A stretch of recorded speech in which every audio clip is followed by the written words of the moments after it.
আজই ডাউনলোড করুন আর এনজয় করুন আপনার পছন্দের শো। হোয়াট? তুমি জানতে না? মানে তন্ময়, সবার কাছে তো অফিসিয়াল মেল এসেছিল, তুমি মেল পাওনি? অর্ক, তোমার ঘুম পেলে যাও না, ঘরে গিয়ে শুয়ে পড়ো। তুমি একা একা থাকবে নাকি মানসি? সবটা মিটমাট হোক, তারপর একসাথে যাচ্ছি। কি ব্যাপার, তোমাদের এখনো হয়নি? তাড়াতাড়ি করো, এটা নিয়ে নাও, এটা নিয়ে নাও। যাও, তো হয়ে গেছে মাদারিল্লাহ আমাদের। মানুষই সকাল থেকে তোমরা অনেক খাটাখাটনি করেছো। যাও, তুমি আর অর্ক যাও, আমি আছি এখানে। হ্যাঁ, যাচ্ছি। আচ্ছা মাদারিল্লাহ, অপর্ণার ব্যাপারটা আপনার কি মনে হয়? এরকম হঠাৎ করে একটা আচরণ করলো, কিছুই তো বুঝতে পারলাম না আমি। বললো তো মাথাটা ঘুরে গেছিল। মানুষের মাথা ঘুরে যেতেই পারে, কিন্তু প্রথমবার বাড়িতে এসে সোজা উপরে উঠে যাচ্ছিল, এটা কি অদ্ভুত একটা ব্যাপার না?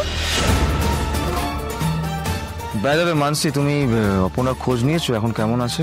হ্যাঁ ঠিকই বলেছো, একটা ফোন করে দেখি। থাক, করবো না ফোন? মানুষই কটা বাজে দেখেছো? এতক্ষণে হয়তো ওরা শুয়েও পড়েছে, বেকার ওদেরকে কেন তুমি ডিস্টার্ব করবে বলো? যাও, তুমি আর অর্ক বরং যাও, গিয়ে শুয়ে পড়ো। হ্যাঁ, তাহলে যাওয়া যাক। গুড নাইট মা। এসো মানসি। Good night. আসছি।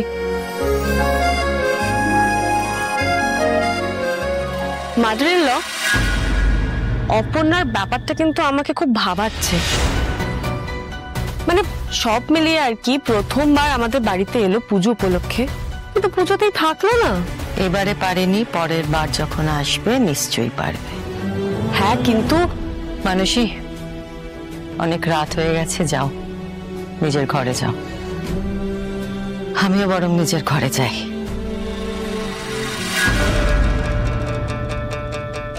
ঠিক অপর্ণার ব্যাপারটা কাটিয়ে দিলেন। এটাই ওনার একটা অদ্ভুত স্বভাব, কোনো কথাই মন খুলে বলতে পারেন না। কিন্তু অপর্ণার কথা উনি ভাবছেন না, এটা তো হতে পারে না। আমি আসি স্যার। দাও, তুমি কিছু বলছিলে তো, সেটা শেষ করে যাও। না, সেরকম ইম্পর্টেন্ট কিছু নয়, পরে বলবো। আসি।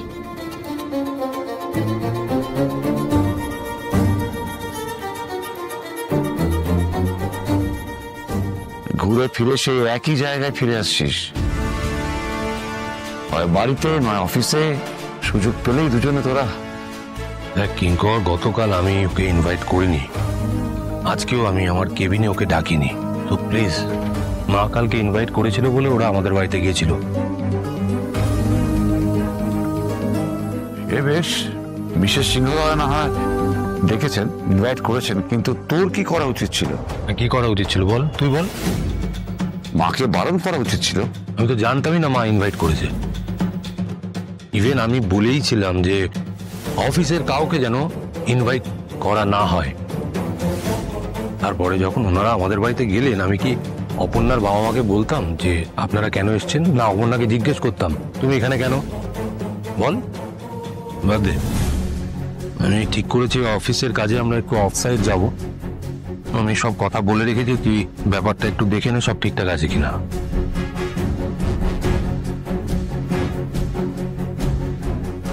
অপর্ণা কাল উপরে রাজনন্দিনীর ঘরে যাচ্ছিল কেন আর্য? তো আমি জানি না। তোর যদি জানতে হয় তুই ডিরেক্ট অপর্ণাকে প্রশ্ন কর না।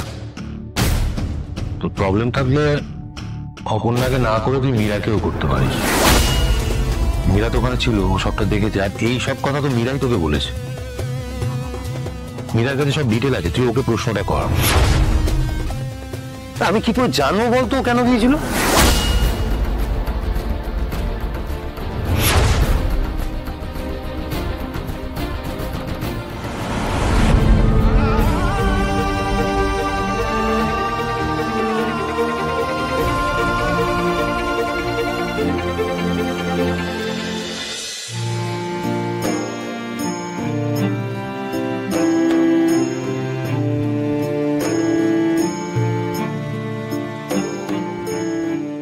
স্যারকে আমার কথাগুলো বলা জরুরি ছিল।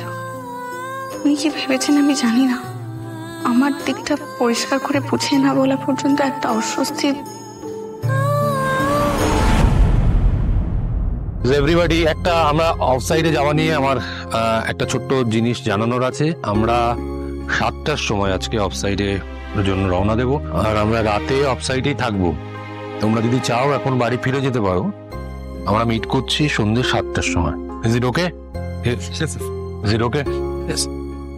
ওকে। তন্ময় তোমাকে একটা লিস্ট করতে বলেছিল, লিস্ট হয়ে গেছে? স্যার লিস্ট তো রেডি করা আছে, শুধু কয়েকজন কনফার্ম করেনি, সেই জন্য ওয়েট করছে একটু। এখনো কনফার্ম করেনি কে কে?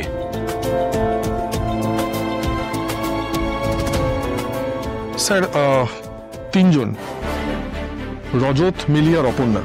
স্যার রজতের শরীরটা ভালো নেই, তাই ও আসেনি। ধরে নিচ্ছি ও যেতে পারবে না। আর মিলির বাড়িতে কোনো এমার্জেন্সি হয়েছে জানিয়েছে। আর অপর্ণা, তুমি যেতে পারছো না? আমি আসলে স্যার জানতাম না অফসাইটের ব্যাপারে, তাই। হোয়াট? তুমি জানতে না মানে? তন্ময়, সবার কাছে তো অফিসিয়াল মেল এসেছিল, তুমি মেল পাওনি?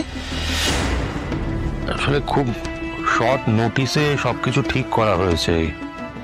তো সরি স্যার, আমি কালকে রাত্রিবেলা আসলে মেলটা চেক করতে পারিনি, তাই। যাই হোক, জানতে না, এখন তো জানলে। তুমি অফসাইডে যাবে তো?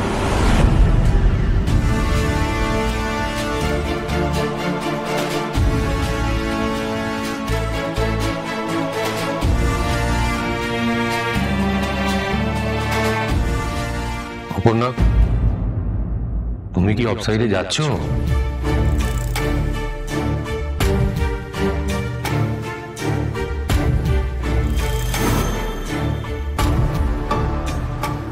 কি হলো, তুমি যাবে তো? যেতে পারি, কিন্তু কেন যাব? কেন যাব মানে? অফসাইড যাওয়া তো অফিসের জরুরি কাজের মধ্যেই পড়ে কিঙ্কর। তা পরে ঠিকই, কিন্তু যদি ভ্যালিড কোনো কারণ থাকে তাহলে ব্যাপারটা আলাদা। তো তোমার কি আছে কোনো ভ্যালিড কারণ না যাওয়ার?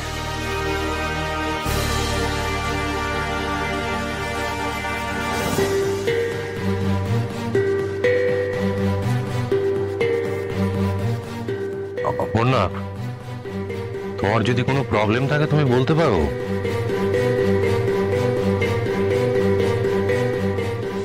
সম্মান কখনো চেয়ে পাওয়া যায় না, সম্মান অর্জন করে নিতে হয়। আপনাকে বোধহয় এই শিক্ষাটা কেউ দেয়নি, তাই না? প্রবলেম মানে আমি আসলে বাড়িতে কাউকে কিছু জানাইনি তো। তো বাড়িতে জানিয়ে দাও। তোমায় তো আর পিকনিক করতে যেতে বলা হচ্ছে না, অফিসের কাজের জন্যই বলা হচ্ছে। নাকি এটাও তোমার মধ্যবিত্ত মূল্যবোধে আটকায়?